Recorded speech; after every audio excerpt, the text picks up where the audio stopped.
পাকিস্তানি অভিনেত্রী ও মডেল হুমায়রা আসগরকে করাচির একটি ভাড়া ফ্ল্যাটে মৃত অবস্থায় পাওয়া যায় গত মঙ্গলবার। শুরুতে ধারণা করা হয়েছিল মৃত্যুর ঘটনা ঘটেছে 2 থেকে 3 সপ্তাহ আগে, কিন্তু তদন্ত এগোতেই বেরিয়ে এসেছে চমকে ওঠার মতো তথ্য।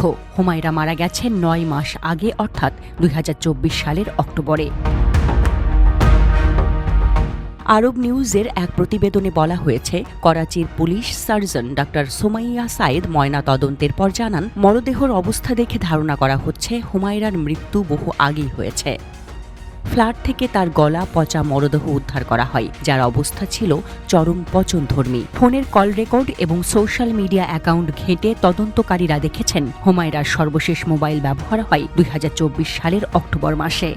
সোশ্যাল মিডিয়াতেও শেষ পোস্ট ছিল ওই বছরের সেপ্টেম্বরে।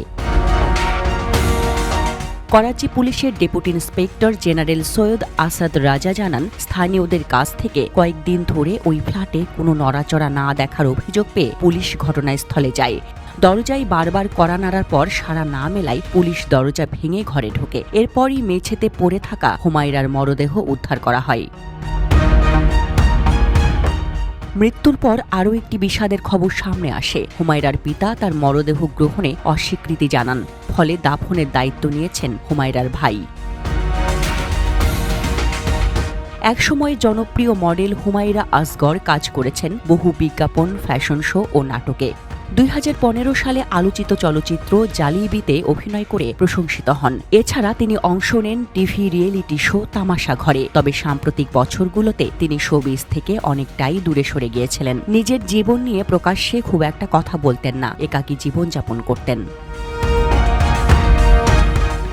হুমায়রার রহস্যজনক মৃত্যু নিয়ে পাকিস্তানের বিনোদন অঙ্গনে ছড়িয়ে পড়েছে শোক ও উদ্বেগ। অনেকেই প্রশ্ন তুলেছেন, একজন পরিচিত অভিনেত্রী কিভাবে 9 মাস ধরে নিখোঁজ থেকে মারা গেলেন, অথচ কেউ জানতেই পারল না।